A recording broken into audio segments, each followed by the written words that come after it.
আমরা সবাই চাই এই পৃথিবীতে একদিন সমস্ত যুদ্ধের অবসান হোক, সর্বত্র মহাশান্তি নেমে আসুক, পৃথিবীতে বসবাসকারী মানুষের মন আনন্দে ভরে উঠুক। শুধু মানসিকভাবে যে আনন্দ তা নয়, শারীরিক সমস্ত সমস্যাও যেন মিটে যায়। আমরা কি আমাদের জীবনে এরকম কোনো অভিজ্ঞতা লাভ করতে পারবো কোনো সময়?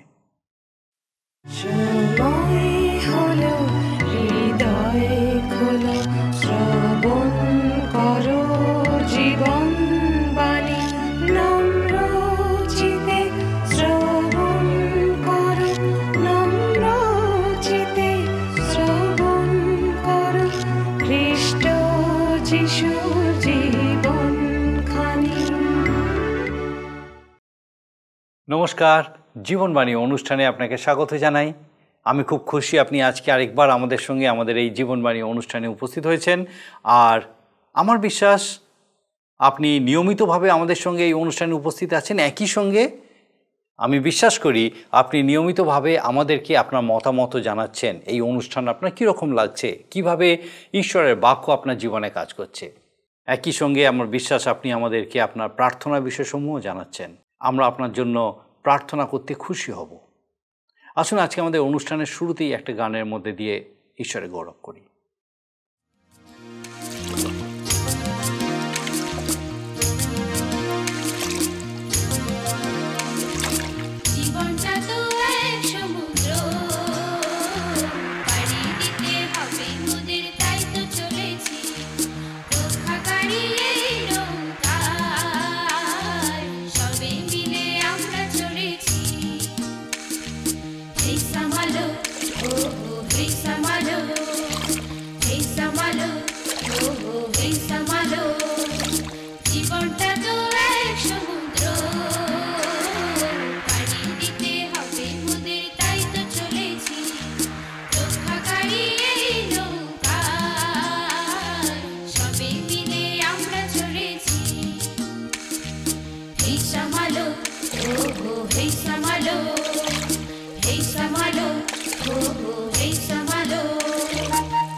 আমরা আমাদের ধারাবাহিক বাইবেল অধ্যয়নে যিশায় ও ভাববাদীর পুস্তকটি নিয়ে আলোচনা করছি। গত পর্বে আমরা দেখেছি যে এই পুস্তকের 34 অধ্যায়ের সম্পূর্ণ ভবিষ্যতের বিষয় অর্থাৎ খ্রিস্টের দ্বিতীয় আগমনের সময়ের বিষয়ে ভাববাণী করা হয়েছে। ঈশ্বর জগতের সমুদয় জাতিকে আহ্বান করেছেন যেন তারা ঈশ্বরের ভয়ঙ্কর বিচারের সাক্ষী হন। মানুষ যখন তার খড়গ অর্থাৎ অস্ত্র ব্যবহার করে, সেটা সে প্রতিহিংসা বা অন্য কোনো মন্দ উদ্দেশ্যে ব্যবহার করার জন্য করে, কিন্তু ঈশ্বর যখন তার খড়গ তুলে নেন তখন সেটা পৃথিবীতে ন্যায় বিচার ও ধার্মিকতা স্থাপন করার জন্য করেন। ঈশ্বরের ক্রোধ যখন মানুষের উপরে নেমে আসে তখন সেটা থামানোর সাধ্য কারুর থাকে না। ঈশ্বর চান যে পৃথিবীতে সমস্ত কিছু সঠিকভাবে চলবে, আর সেটা সম্ভব তখনই হবে যখন তিনি পৃথিবী থেকে সমস্ত মন্দতা দূর করে দেবেন।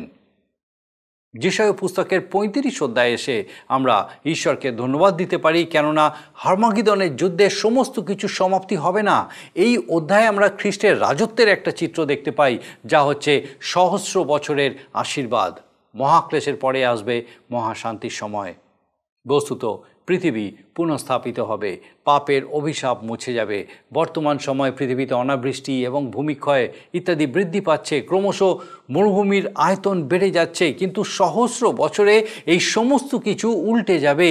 পৃথিবী আবার ফুলে ফলে ভরে উঠবে, সুন্দর হয়ে উঠবে। এই সমস্ত সমগ্র সৃষ্টি আনন্দ করবে এবং মনে প্রাণে নতুন হয়ে ওঠার প্রতীক্ষা করবে। ঈশ্বরের সন্তানেরা অবগত হবে যে ঈশ্বর এসে তাদেরকে উদ্ধার করবেন। এই জন্য সেই প্রলয়রূপ বিচারের মধ্যে তাদের আনন্দ হবে। পাপের ফলেই মানুষ নানা রকম রোগ ব্যাধিতে কষ্ট পায়, কিন্তু খ্রিস্টের শাসনকালে সেই সমস্তের অবসান ঘটবে। সেই সময় পৃথিবীর একটা অপূর্ব সুন্দর চিত্র দেখা যাবে, আর তখন আত্মিকভাবেও মানুষ পুনঃস্থাপিত হবে। এই সৌন্দর্য কেবল ইসরায়েল জাতির জন্য সীমাবদ্ধ হয়ে থাকবে না, কিন্তু এই পৃথিবীতে যারাই সহস্র বছরের শাসনকালে প্রবেশ করবে তাদের জন্যই সেটা প্রযোজ্য হবে। 36 অধ্যায় থেকে শুরু হয়েছে এই পুস্তকের দুটি প্রধান বিভাগের মাঝে থাকা 4টে ক্ষুদ্র অধ্যায় সমৃদ্ধ একটি ছোট্ট বিভাগ, যার মূল বিষয় হলো ইতিহাস। এই অধ্যায়ে আমরা হিজকিয় রাজা এবং অসুর রাজ সনহেরিবের বিষয়ে জানতে পারি। সনহেরিব উত্তর দিক থেকে মহাপ্লাবনের মতো নেমে এসেছিলেন এবং তার সামনে যা কিছু পড়েছে সবই ধ্বংস করে দিয়েছিলেন। এইভাবেই এগোতে এগোতে তিনি জেরুসালেম নগরের প্রাচীর অবধি পৌঁছে প্রথমবার বাধা পেলেন। তিনি আশ্চর্য হয়ে ভাবলেন যে হিজকিয় রাজা এমন কোনো শক্তি বা অস্ত্রের অধিকারী হয়েছেন যার জন্য তিনি তাকে বাধা দিতে পারছেন। সনহেরিবের প্রতিনিধি রবশাকি জেরুসালেমবাসীকে অনেক অপমান করলেন এবং নিঃশর্ত আত্মসমর্পণ দাবি করলেন। যদিও হিজকিয় রাজা একজন ভালো রাজা ছিলেন, তিনি অসুরীয়দের আক্রমণ এড়াতে সনহেরিবকে প্রচুর উপঢৌকন দিয়েছিলেন, কিন্তু তাতে খুব বেশি সফল তিনি হননি, কারণ অসুরীয় সৈন্য জেরুসালেমের প্রাচীরের বাইরে অবধি চলে এসেছিল। সনহেরিব যদিও নিজে সেই আক্রমণে আসেননি, কিন্তু রবশাকির নেতৃত্বে তার সেনাবাহিনী প্রেরণ করেছিলেন। আর হিজকিয় রাজা রবশাকির সঙ্গে সাক্ষাৎ করতে তার প্রতিনিধি দলকে পাঠিয়েছিলেন, যেন তারা সনহেরিব যে আত্মসমর্পণের শর্ত দিয়েছেন তা জানতে পারেন। সেই প্রতিনিধি দলের সঙ্গে রবশাকি খুব রূঢ় ব্যবহার করলেন এবং বললেন যে হিজকিয় মিশরের সাহায্য নিয়েছেন বলেই তার এত সাহস হয়েছে। রবশাকি মিশর ছাড়া আরও একটি সম্ভাবনার কথা বললেন। তিনি জানতে চাইলেন এটা কি সত্যি যে তারা ঈশ্বরের উপরে নির্ভর করছে। তিনি মনে করেছিলেন যে জিহুদা রাজ্যে ঈশ্বরের পক্ষে জেরুসালেম রক্ষা করার ক্ষমতা নেই। আসুন আমরা এই সমস্ত বিষয় বিস্তারিতভাবে অধ্যয়ন করি এবং দেখি যে এখান থেকে, এই অংশ থেকে, এই বিষয়ের মধ্যে দিয়ে ঈশ্বর আজকে কিভাবে আমাদের সঙ্গে কথা বলেন। প্রিয় বন্ধু, এই অনুষ্ঠানে আজকে আপনাদের কাছে বাইবেলের পুরাতন নিয়মের যিশায় ভাববাদী পুস্তকের 34 অধ্যায় 5 পদ থেকে আলোচনা শুরু করব। ঈশ্বরের ন্যায় বিচার ও তাঁর প্রজাগণের ত্রাণ বিষয়ক আজকের 5 পদ থেকে প্রথমে পাঠ করি। লেখা আছে এখানে, কেননা আমার খড়গ স্বর্গে পরিতৃপ্ত হইয়াছে, দেখো বিচার সাধনার্থে তাহা ইদোম দেশের উপরে আমার বর্জিত লোকদের উপরে পড়িবে। সদাপ্রভুর খড়গ তৃপ্ত হইয়াছে রক্তে ও আপ্যায়িত হইয়াছে মেদে, মেষশাবকের ও ছাগের রক্তে এবং মেষদের মেটিয়ার মেদে, কেননা বস্ত্রাতে সদাপ্রভুর এক যজ্ঞ ইদোম দেশে বিস্তর পশুবধ হইবে। 5 পদে ঈশ্বরের খড়গ, স্বর্গীয় খড়গ এবং পৃথিবীর বিচারের জন্য ব্যবহৃত হবে। যখন জগতে নেমে আসবে, কিন্তু জগতের খড়গ, মানুষের খড়গ প্রতিশোধ গ্রহণের জন্য অথবা কোনো মন্দ উদ্দেশ্যে ব্যবহারের জন্য। ইদম বলতে এসৌ, আবার এসৌ মাংসিক। আদমজাত সকল পাপীজনের প্রতিনিধি হল এসৌ। এসৌ ঈশ্বরের ঘৃণার পাত্র। বাইবেলের নতুন নিয়মে রোমিও তার 9 অধ্যায় 13 পদে লেখা আছে, আমি যাকবকে প্রেম করিয়াছি, কিন্তু এসৌকে অপ্রেম করিয়াছি। এবারে আমরা দেখি 8 পদে ঈশ্বরের মনোবাসনা। কেননা এ সদাপ্রভুর প্রতিশোধের দিন, এশিয়নের বিবাদ সম্বন্ধীয় প্রতিফলদানের বৎসর। তারপরে লেখা আছে, তথাকার প্রবাহ সকল আলকাত্রায় তথাকার ধূলি গন্ধকে পরিণত হইবে। তথাকার ভূমি প্রজ্বলিত আলকাত্রা হইবে, তাহা দিবারাত্র কদাচ নির্মাণ হইবে না। চিরকাল তাহার ধূম উঠিবে, তাহা পুরুষানুক্রমে উৎসন্ন হইয়া থাকিবে, তাহার মধ্য দিয়া অনন্তকালেও কেহ যাইবে না। আর এর পরের অংশ, শেষ পদ 17 পদে লেখা আছে, আর তিনি গুলিবাটপূর্বক তাহাদিওকে সেই অধিকার দিয়াছেন, তাহার হস্ত মানরজ্জু দ্বারা প্রত্যেকের অংশ নিরূপণ করিয়াছে। তারা চিরকাল তাহা অধিকার করিবে, তাহারা পুরুষানুক্রমে সেই স্থানে বাস করিবে। আমরা দেখি যে ঈশ্বরের ক্রোধ যখন নেমে আসবে, কেউ কি তা প্রতিরোধ করতে পারবে? নায়াগ্রা জলপ্রপাত জগতের সব থেকে বড় জলপ্রপাত। এমন কে আছে যে নায়াগ্রা ধারা বন্ধ করতে পারে? ঈশ্বরের চরণে অনেকেই মাথা নোয়ায় না, কিন্তু এই জগৎ ঈশ্বরের, কেননা বিশ্ব ব্রহ্মাণ্ড তিনিই সৃষ্টি করেছেন। সুতরাং মানুষ কোথায় যাবে, কোথায় পালাবে? প্রভু যীশু বলেছেন মথিলিখিত সুসমাচারের 5 অধ্যায় 18 পদে, যে পর্যন্ত আকাশ ও পৃথিবী লুপ্ত না হইবে, সে পর্যন্ত ব্যবস্থার এক মাত্রা কি এক বিন্দুও লুপ্ত হইবে না, সমস্তই সফল হইবে। এবার আমরা দেখব যিশা ভাববাদী পুস্তকের 35 অধ্যায়। যিশাইও তার 35 অধ্যায় খ্রিস্টের রাজত্বের কালে আশীর্বাদের কথা বলা হয়েছে। এই অধ্যায় বিচার বিষয় শেষ হল। ঈশ্বরকে ধন্যবাদ দিই যে অর্মাগিদ্দনের যুদ্ধেই সব শেষ হয়ে যাচ্ছে না। মহাক্লেশের পরে মহাশান্তি।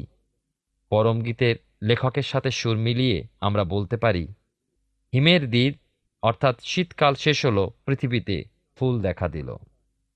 35 অধ্যায় 1 পদ সেইভাবেই শুরু হয়েছে, প্রান্তর ও জলশূন্য স্থান আমোদ করিবে, মরুভূমি উল্লাসিত হইবে, গোলাপের ন্যায় উৎফুল্ল হইবে।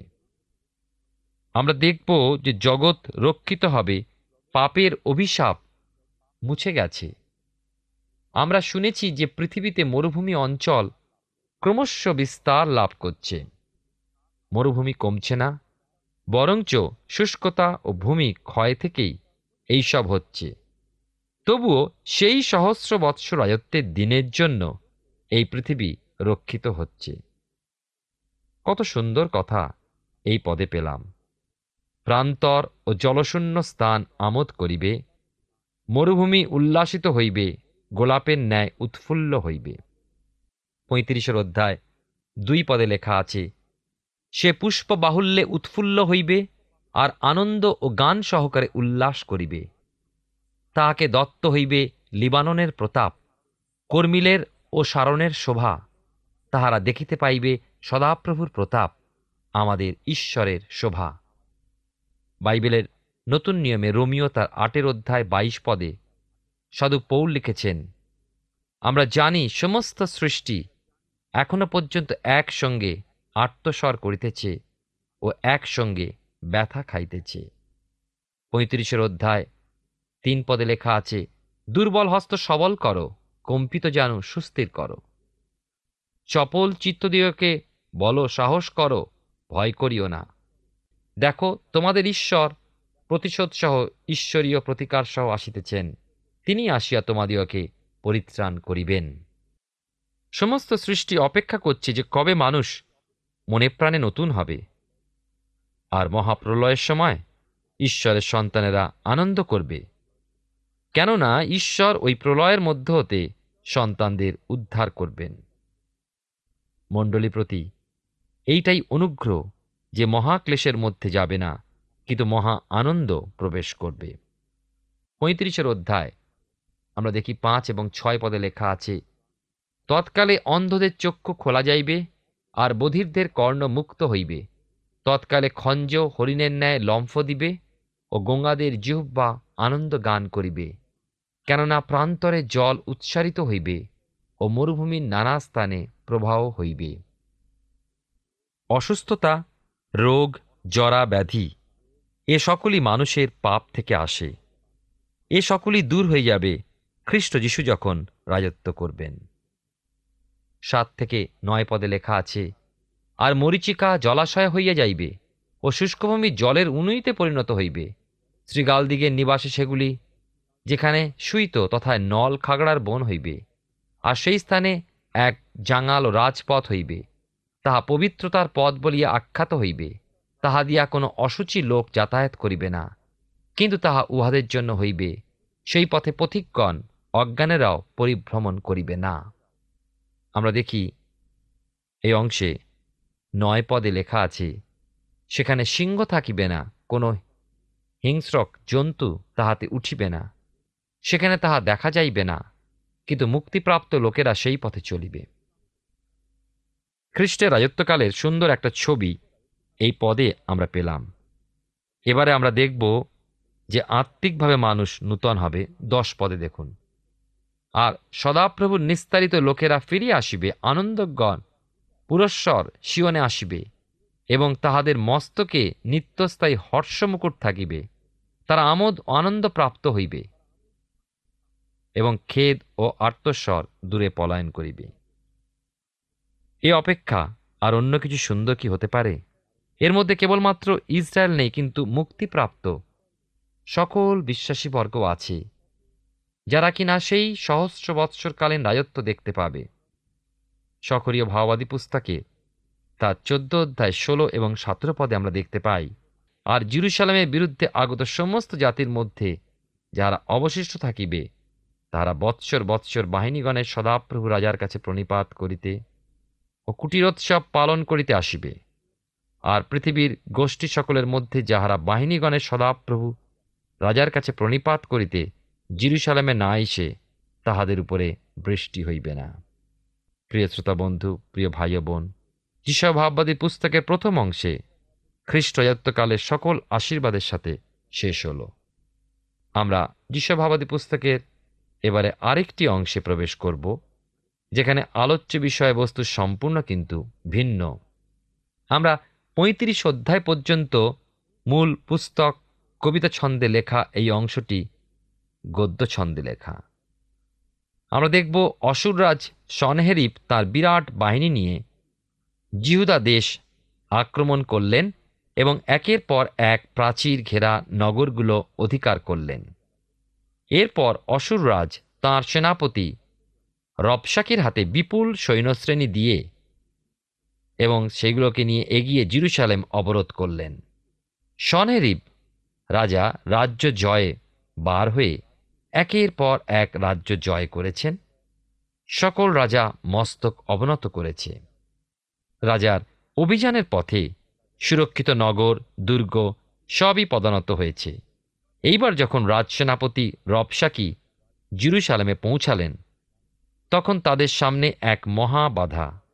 সনহেরিব রাজা আশ্চর্য হয়ে গেলেন যে জিহুদারাজ হিজকিয় রবশাকির মতো সেনাপতি ও তার বাহিনীকে বাহা দিতে বদ্ধপরিকর। রাজা সনহেরিবের ধারণা, রাজা হিজকিয়ের কাছে এমন কোনো ক্ষমতা আছে, এমন কোনো যুদ্ধ উপকরণ আছে, যার বলে তিনি এত ক্ষমতা ধরেছেন।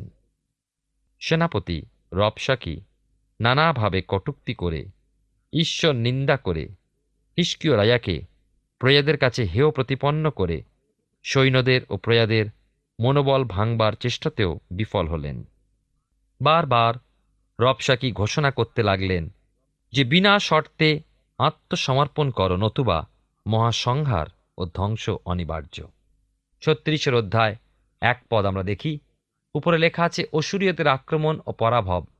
হিজকিয় রাজার 14 বৎসরে অসুররাজ সনহেরিব জিহুদার প্রাচীর বেষ্টিত সমস্ত নগরের বিরুদ্ধে আসিয়া সেই সকল হস্তগত করিতে লাগিলেন। লক্ষ্য করুন, এই অংশে আপনাদের স্মরণে আছে নিশ্চয়ই যে যিশয় ভাওবাদী যখন তার প্রচার শুরু করেন তখন সবেমাত্র জিহুদা রাজ উশিয়ের মৃত্যু হয়েছে, আর সেই সময় থেকে তাঁর সময় প্রায় 5 জন রাজার রাজত্বকালও তিনি দেখলেন, বিশেষ করে রাজা যোথাম, আহস আর এখন হিজকিয়। এই রাজাদের রাজত্বকালে ঈশ্বরের বাক্য দিয়ে তাদের সাহায্য করতে চেষ্টা করেছেন। 5 রাজা হলেন আশা, জিওশাফট, জোয়াস, হিজকিয় ও জিওয়াস। আসলে কিন্তু ভাওবাদী যিশাইয়ের জীবনে তার কার্যকালে রাজা হিজকিয়ের সময় রাজ্যে কিন্তু উদ্দীপনা দেখা গেল। আপনি যদি বাইবেলের পুরাতন নিয়মের 2 বংশাবলী তার 29 অধ্যায় 1 এবং 2 পদ খোলেন, তাহলে দেখতে পাবেন ওখানে লেখা আছে হিজকিয় 25 বৎসর বয়সে রাজত্ব করিতে আরম্ভ করেন এবং 29 বৎসর কাল জেরুসালেমে রাজত্ব করেন। তাহার মাতার নাম অবিয়া, তিনি সখরিয়ের কন্যা। হিজকিয় আপন পিতৃপুরুষ দাউদের সমস্ত কার্যানুসারে সদাপ্রভুর দৃষ্টিতে যাহা ন্যায্য তাহাই করিতেন। জিহুদারাজ হিজকিয় ভালো রাজা, ঈশ্বর ভীরু রাজা ছিলেন, এ বিষয়ে সন্দেহ নেই। তথাপি 2 রাজাবলী তার 18 অধ্যায় 13 থেকে 16 পদ পাঠ করলে দেখি যে সেই রাজা হিজকিয়ের মধ্যেও দুর্বলতা প্রকাশ পেয়েছিল। হিজকিয় রাজার রাজত্বে চতুর্দশ বৎসরে যখন অসুর রাজ সনহেরিব জেরুসালেম অবরোধ করেন, রাজা হিজকিয় তাঁর কাছে ক্ষমা প্রার্থনা করে বলেন, আপনাকে বাধা দেওয়ার জন্য আমার কি সাজা বলুন।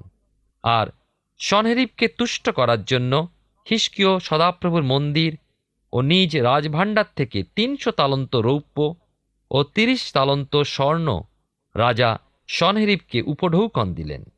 অবশ্য এতে কোনো লাভ হয়নি। অসুরীয় সৈন্য জেরুসালেম নগরের বাইরে থেকে গেল। 36 অধ্যায় 2 পদে লেখা আছে, পরে অসুরের রাজা লাখিশ হইতে রবশাকিকে বৃহৎ সৈন্যদলের সহিত জেরুসালেমে হিজকিয় রাজার কাছে প্রেরণ করিলেন। তাহাতে তিনি আসিয়া উচ্চতর পুষ্করিণীর প্রণালীর কাছে রজক ভূমির রাজপথে অবস্থিতি করিলেন। রাজা সনহেরিব নিজে জেরুসালেম অবরোধ করতে এলেন না, কিন্তু প্রধান সেনাপতি রবশাকির নেতৃত্বে বিরাট সেনাবাহিনী পাঠিয়ে দিলেন এবং তারা জেরুসালেমের প্রাচীরের বাইরে রজকদের ভূমির কাছে রাজপথের ধারে শিবির করলেন। রবশাকি যখন রাজা হিজকিয়াকে উত্ত্যক্ত করে তুললেন, তখন হিজকিয় কয়েকজন রাজদূতকে রবশাকির সঙ্গে আলাপ আলোচনার জন্য পাঠালেন। এবারে আমরা 3 পদ দেখি। লেখা আছে, পরে হিলকিয়ের পুত্র ইলিয়াকিম নামে রাজবাটির অধ্যক্ষ শিবন লেখক ও আসফের পুত্র জোয়াহ নামক ইতিহাস রচক বাইর হইয়া তাহার কাছে গেলেন।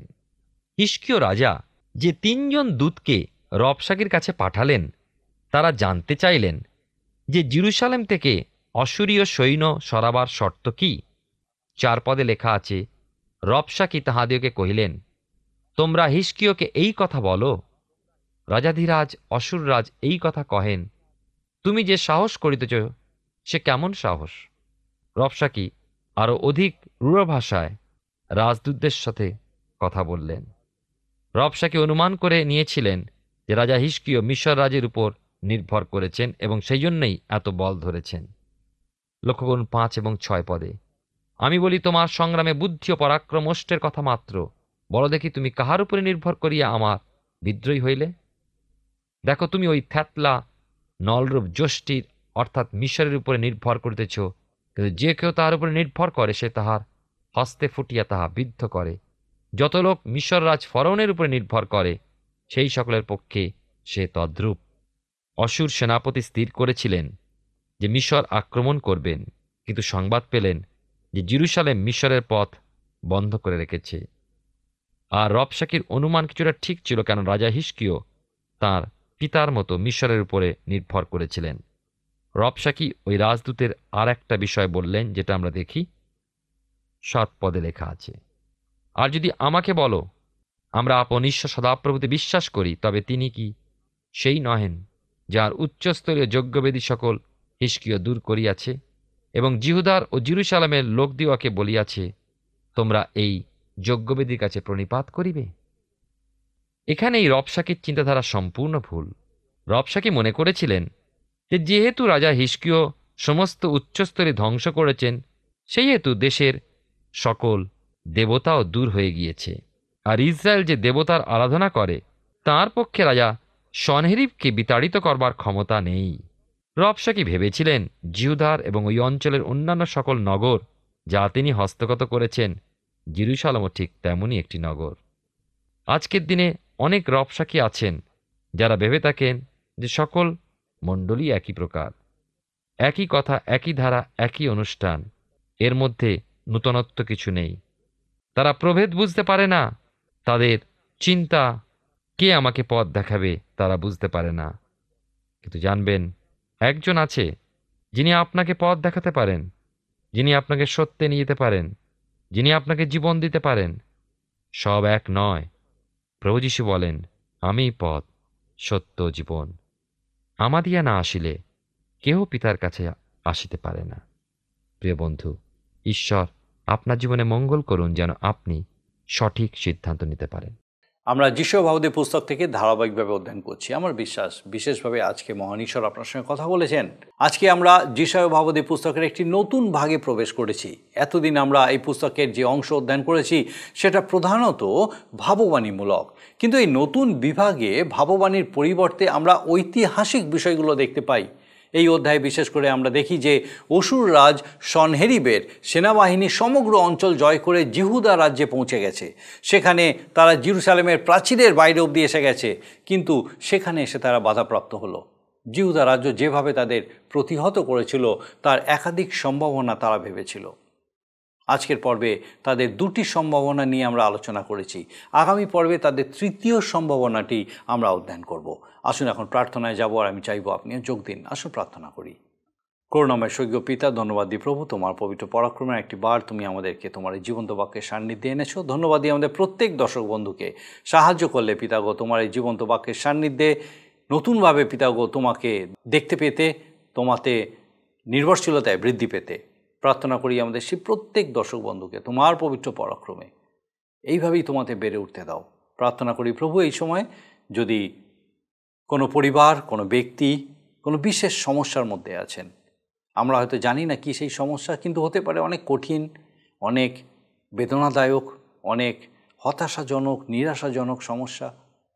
হয়তো এমন একটা পরিস্থিতি যা তিনি কল্পনাও করেনি বা সেই পরিবার কল্পনাও করেনি, কিন্তু অসহায়তার মধ্যে আছে। প্রার্থনা করি প্রভু তোমার পবিত্র পরাক্রমে সেই ব্যক্তিকে, সেই পরিবারকে তোমার আশীর্বাদে পূর্ণ করো, তোমার উপস্থিতি সহভাগিতায় পূর্ণ করো, যেন পিতাগো তোমার দয়ায় সেই সমস্যা থেকে, সেই প্রতিকূলতা থেকে, সেই কঠিন পরিস্থিতি থেকে তারা বেরিয়ে এসে তোমার গৌরব করতে পারে। প্রভু তোমার প্রতি নির্ভরশীলতায় তাদের স্থির করো, তোমার দিকে দৃষ্টি স্থির রাখতে সাহায্য করো, যে তুমি তাদের সঙ্গে আছো আর তুমি তাদের ছেড়ে দাওনি। স্বর্গীয় পিতা, আমাদের প্রত্যেক দর্শক বন্ধু, তাদের পরিবার পরিজন প্রত্যেককে তোমার চরণে সমর্পণ করে ধন্যবাদের সঙ্গে প্রার্থনা তোমার যিশু নামে চাই, আমেন। ঈশ্বর ধন্যবাদ দিই, তিনি আমাদেরকে এই সুযোগ দিয়েছিলেন। আর আমার বিশ্বাস আগামী দিনেও আপনি আমাদের সঙ্গে এই জীবনবাণী অনুষ্ঠানে উপস্থিত থাকবেন, যখন এইভাবে ঈশ্বরের বাক্য আমাদের সঙ্গে কথা বলবে। ঈশ্বর আপনার মঙ্গল করুন। প্রিয় বন্ধু, আসুন আমরা আজকের প্রশ্ন উত্তরে আসি। গতকালের প্রশ্নের উত্তর অপশন বি, ঈশ্বরের। আজকের প্রশ্ন, ইলিয়াকিমের পিতার নাম কি? Option A Shebna, B Rabshakeh, C Hilkiah, D Joah. প্রিয় বন্ধু, এই প্রশ্নের উত্তর আগামীকাল সন্ধ্যা 6টার মধ্যে option A, B, C, D সহকারে আপনার নাম ও সম্পূর্ণ ঠিকানা সহ 9433497235 এই নম্বরে SMS বা হোয়াটসঅ্যাপে পাঠাবেন। যদি আপনার এই অনুষ্ঠান ভালো লেগে থাকে তাহলে এই নম্বরে একটি মিসড কল করুন, তাহলে আপনি পরের বারে বিজয়ী হতে পারেন।